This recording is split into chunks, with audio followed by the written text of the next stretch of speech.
Бірінші тапсырыс амортизатор көрсетілген. Сосын мынандай жағдайлар көп. Жаңа заказ беруші осы Car-City'дегі кісі номерін дұрыс жазбаған, өзінің номерін. Сонымен күтіп алушыға звондаймын, ол айтады, мен күтіп алушымын, короче, маған Car-City'ден осындай бутиктен амортизатор беріп жіберу керек, ақшаны сол төлейді, еще салып жіберуші, өйткені алдында қателесіп кеткен дейді. Сонымен келем, мына жерден жаңа салып жіберіп жатқан адамға айтам ғой, сіз төлейді деп айтты десем, жоқ дейді. Мен қазір ғана жаңа күтіп алушымен сөйлестім ғой, сіздің кінаңыз екен ғой, сіз салып жіберіп, ақшаны сіз төлеуіңіз керек екен ғой десе, дейді. Сондай жағдайлар көп болады. Сіз келіп аласыз, жаңа наличка болса, келіп аласыз, сосын анау, мен білмеймін дейді, ана жақтан, мен де білмеймін дейді. Сол үшін наличка, передача болса, всегда сұрап алыңыздар. Кім төлейді деп күтіп алатын адамға да хабарласыңыздар, жаңағы бер жеріп атқан адаммен де сөйлесіңіздер. Кешеде мысалы тура сондай жағдай болды. Бір кафеден тамақ салып жіберді, осы Қалқаман жаққа қарай. Сөйтіп кафеден сояқтан төлейді деді. Мен келем, клиентке звондаймын, телефоны өшірілі, 10 минут күтем, 15 минут күтем, салып жіберген адамға звондаймын. Сөйтсем, олар да бізде хабарламай жатыр, ақшасын төлеген жоқ, тамақтың әлі дейді. Ақшасын алмай жатып салып жіберген да сонда. Сонымен, не істейміз десем, брат, давай ана жерде 7000 теңгенің шашлығы, тамағы, сізге жаңа 3000 маған саласаңыз, сіздің жолыңыз 2000 теңге шығып тұрған, сонымен 5000-ға айлансын сізге дейді да. Не істейсің енді? Сонымен шашлық жеп алдым соның арқасында. Сол үшін үнемі наличка болса, салып жіберген адам сояқтан төлейді деп айтса, тура сол жерде хабарласып, клиентке, жаңа күтіп алатын адамға звондап, мен шығып бара жатырмын, осынша уақытта болам, сіз төлейсіз қой, болмаса, давайте отмена жасап жіберейік деп сразу бірден келісіп, уақыттарыңызды жоғалтпағандарыңыз жөн.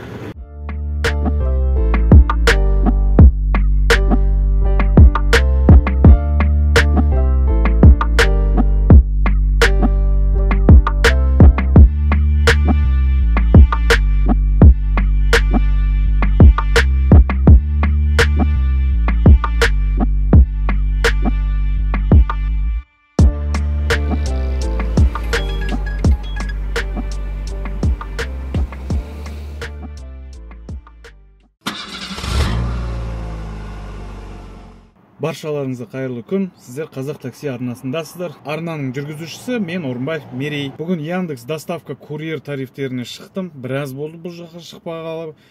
Қандай өзгерістер бар екен деген сияқты. Және доставкаға шыққанымның тағы бір себебі бар. Ол мынандай акция болып жатыр қазір. Кешкі сағат 17:00-ден 22:00-ға дейін, кешкі 10-ға дейін ғой, жаңа 5 сағат бойы бір доставканың минимальный бағасы 1800 теңге болады. Одан ары қарай жаңағы 10-нан түнгі сағат 3-ке дейін минималкасы 1400 теңге болады. Бұл бір ма? Екіншісі мынандай 20 тапсырыс орындағандарға 5000 теңге бонус беріп жатыр. Доставкада кішкене проблемнырақ болады. 20 заказды енді жаңағыдай экономдағыдай 10 сағаттың ішінде жасап тұстау мүмкін емесіне зат. Өйткені мынау соңғы тапсырысты көрсеңіздер, миды ашытып, енді бағасы 5100 болды, бірақ мені қараңыздар, Северный кольцо 7Б-дан Дулатей 7-ге алып келдім. Базардың ішіне кіру керек болды, о жердің бәрі быт-шыт пробка, о жерде көлік қоятын орын жоқ. Барсаң, как всегда, барахолкадегілер, сіз анау кісінің атынан келдіңіз ба, оның тапсырысын әлі жинаған жоқпыз, сонымен сен о жерде тағы күтесің. Сондай кішкене проблемный болды. Оның алдында 1100 теңге бір тапсырыс орындадым, 1860 теңге бір тапсырыс орындадым, грязный 8140 теңге болды. Одан комиссиядан бөлек қалғаны 6581 теңге. Қазір мынау көк зонаның ішіне қайтадан кіремін да, қайтадан линияға шығып, 20 тапсырыс орындау, ол тек қана тапсырыстарға байланысты. Егер клиенттер тез-тез шығып, тез-тез апарып, проблема болмаса, оплатамен, телефондар қосылы болса, әрине 20 заказ жасауға тырысамын. Бұл көк зона тек қана автокурьерларға мынандай сумкасы бар курьер және доставка тарифтерінде ғана жұмыс істейді Алматы қаласында. 4-ші тапсырысым мынандай болды, қараңыздар. 10 минуттық тапсырыс. 10 минут болғанда алған уақытым 18:44-те, 19:04-те бітірдім. Корпоративный болған 580 теңге клиенттен төленген ақы. Нені болса өзі туралап береді 1800 теңгеге. Қазір мына жерде көріңіздер ғой. Орбита 1,6-дан 1800 теңге деп есептейді. Ол ақша сосын балансқа түседі, мында түседі. Клиенттікі түсіп қойды, корпоративный заказ. Біраздан соң бонус түседі. Ана клиент күшті, клиенттер осындай бір не беріп, пицца алып барған ма? Сіздерші, пицца беріп жүрді. Ерте кеп қойды ғой, шыдай алмайды, ауыз ашараға. Не қылып отырық деп отырық. Мәз болып қалдым өзі.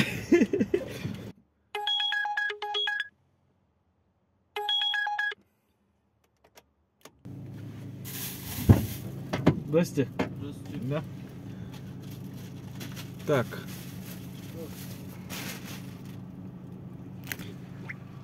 Все, едем на Абишек. Ну вот тут по адресу я сам не знаю. Все, понял. Ну. Так, я сейчас туда тоже позвоню, там девушка молодая встретит. Хорошо, все. Без тапсырыс орындап бітірдім. 10 мың болып тұр, көріп тұрсаңыздар, бұл комиссиядан бөлегі. Мұның қазір алып бара жатқан тапсырыстың бағасы 1300 теңге.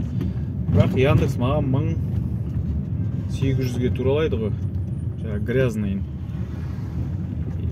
Сонда комиссияларын ұстап болғаннан кейін қалатыны маған 1500 шығады. Мін бара жатқан жағымыз Нұрлы тауға бара жатыр екенбіз.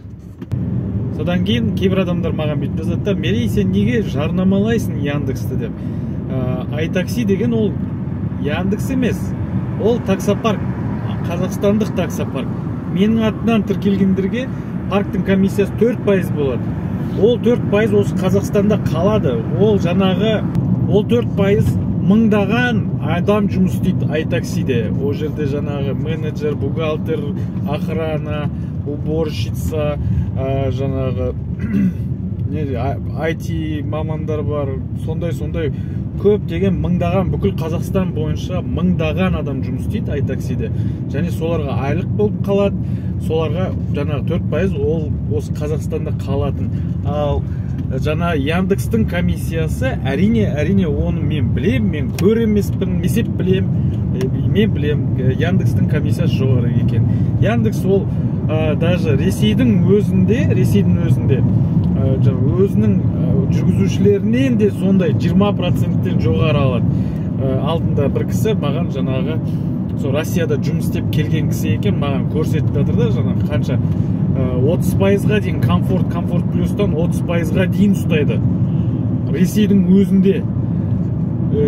Неге өйтіп бағасын көтеріп тастайды десеңіздер, өйткені Яндекске конкурент жоқ. Конкретный алдында Didi конкуренция жасамақшы ол, бірақ Didi'ді жек қойды, дұрыс па? Яндекс жек қойды. Ал Uber неге конкурент боламайды десеңіздер, қараңыздар. Uber жаңағы таможенный союз СНГ дегенге кірмейді ғой. Ол америкалық не? Америкалық па? Точно айта алмаймын қазір, бірақ жаңағы біздің таможенный союздарға кірмейтін. Қосымша болғаннан кейін олардың ақшаны ар-бер ауыстырғанына тем более көп ақша кетеді. Ол елдердің налогтары тіпті көп, сол себепке байланысты олар 30%-тен бастап алатын болады әр заказдан. Сол себепке байланысты Uber битті, Яндекске айтты: "Давай, менің клиенттерім бар, Uber қосымшасын пайдаланатын адамдар бар Қазақстанда. Давай, Яндекс, сен соларды обслужить ет өзің көліктеріңмен. Сол Uber'ден алған жаңағы бір ақшаларыңның комиссияларын 1%-терін бересің" деп келісті деп ойлаймын мен өзіммен. Точно факт деп айтып атқан жоқпын. Өткен видеоны көрген шығарсыздар, Апарумен жұмыс істеп көрдім. Апару енді Яндекске конкурент бола ма? Неге десеңіздер, апарумен 10 сағат жұмыс істеп мен 10 мың теңге таптым. Ал Яндексте 10 сағат жұмыс істесем мен 20 мың теңге табам. Ол комиссиядан бөлек, бензиннен бөлек маған қалатыны 20 мың теңге, түсінесіздер ме? Сол үшін бұл жерде заказ көп, рекламаға көп ақша бөлінеді, сервисіне бөлінеді деген сияқты. Ең мықты мамандарды алып алады бұлар өзіне, өйткені мамандарға да көп ақша төлейді. Сол себепке байланысты қазірше бұл Яндекске конкурент жоқ болғаннан кейін бұлар өздерінің ойына келген жаңағы комиссияны қойып, өйстіп не қылады. Ал жаңағы менің командама қосылып, iTaxi-ге қосылып, жұмыс істегілеріңіз келсе, маған WhatsApp-қа жазсаңыздар болады. Видеоның сипаттамасында немесе ең бірінші комментарийда жаңағы номер болады. Ол номерге WhatsApp-қа жазыңыздар. Өтініш таңғы сағат 9-дан кешкі 10-ға дейін жазыңыздар. Және ол номерді былай бір-бірлеріңізге лақтыра бермеңіздер. Осы каналды көрген, мен командамды, мен кім екенімді білетін, мен командама кіргісі келетін адамдарға ғана арналған номер. Сол үшін жаңағы менің арнамды көрмейтін адамдар тіркелсе, ол жаңалықтарды білмей жүреді, ол кез келген уақытта хабарласа салады. Мені не деп ойлайды ғой деймін, служба поддержки деп ойлайма, любой проблема болып сразу прямой маған звондай салады.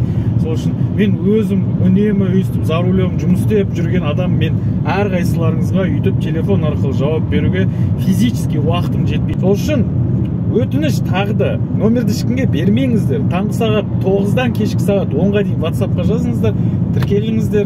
Мен сіздерді кез келген қаладағы,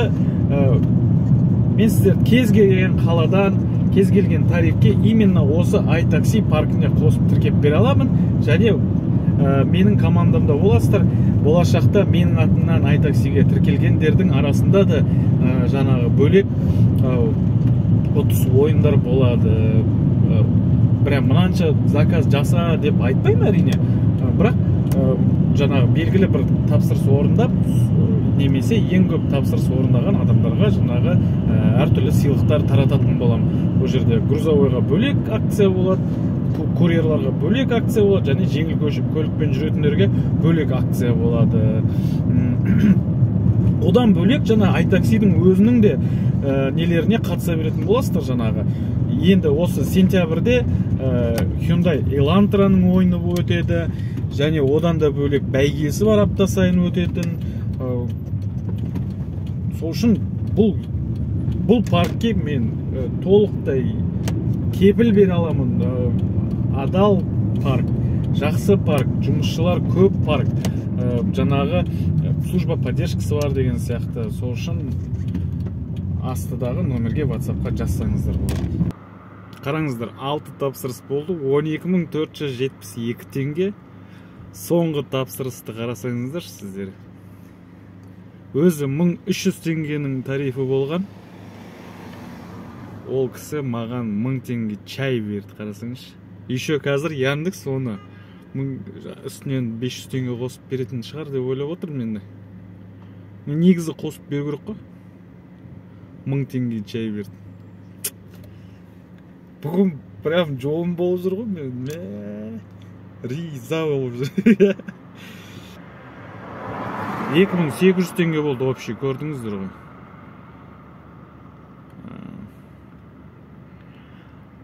Алған уақытым 19.36, бітірген уақытым 19.57, 20 минуттық тапсырыс. 7 тапсырыс болды, мен 7-ші тапсырыстың мынандай болды, 1350 клиенттен алғаным, одан комиссия 261 теңге ұстады.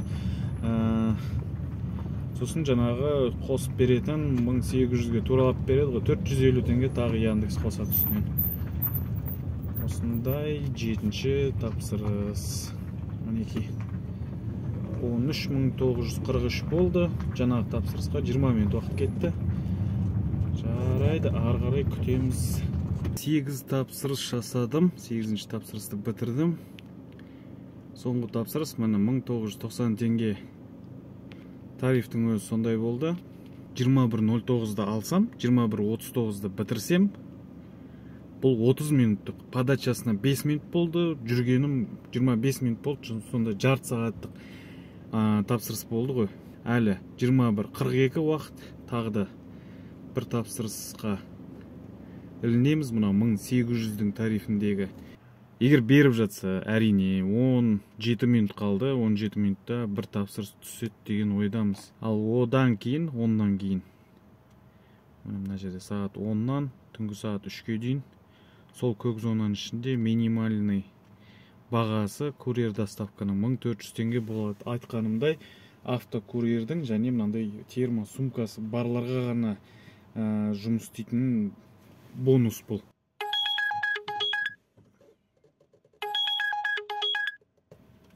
Так. Ол түспейтін шығар деген кезде түсті ғой. Алло. Алло, ассалаумалейкум. Яндекстен звондап жатыр едім, сізге зат беріп жүрген еді. Сіз төлейді деді, дұрыс қой бәрі, я? Болды, мен қазір 15 минутта боламын. Все хорошо. Сонымен кешегі күннің қорытындыларын келтіретін болсақ, қараңыздар, 13 апрель 17.832 теңге болған, 9 тапсырыс орындадым. Тапсырыстардың түрлері мынандай, қазір көрсетейін. Мына 1800, соңғы тапсырыстан алған ақша 1070 теңге болды, бонусымен 730 теңгеге туралап берді. Және балансқа 800 теңге бонуста түсті. Қалған заказдардың бәрі мынау 3-те алғаны 1100 теңге, оның қалғанын бәрі 1800-ден жоғары. Бензин былай есептеп көрдім. Алдың күні, среда күні құйғаным болатынмын. 3000 теңгеге құйғам. Қызылдан сәл жоғары болып тұрды. 3000 құйдым. Сонымен среда күні 4 тапсырыс орындадым. Четверг күні 9 тапсырыс орындадым. Сонымен жаңағы 3000 құйған 3000 бензинім сол өзінің басында қалпына қайтып келді. Сонда мына 13 апрель күні шамамен 2000 теңгенің бензин кетіп отыр ғой. Бірінші тапсырысты 15.09-да алсақ, соңғы тапсырысты 21.56-да алып, 15 минутта бітіріп тастадым. Сонда линияда жүргеніме таза 7 сағат болып тұр. 7 сағат ешқандай үзіліссіз жұмыс жасадым. Менің үнемі жаңағы орташа есеппен алғанда 2000 мен 2500 арасында сондай сағатына шаққан кезде сонша табыс болады менде, жеңіл көлікпен жүрген кезде. Соңына дейін көргендеріңізге үлкен рахмет. Арнаға әлі жазылмаған болсаңыздар жазылып қойыңыздар. Жаңа видео ұнаса лайк, ұнамаса дизлайкты басып қойыңыздар. Пікір қалдыруды ұмытпаңыздар. Келесі видеода жолыққанша аман есен сау болайық бәріміз.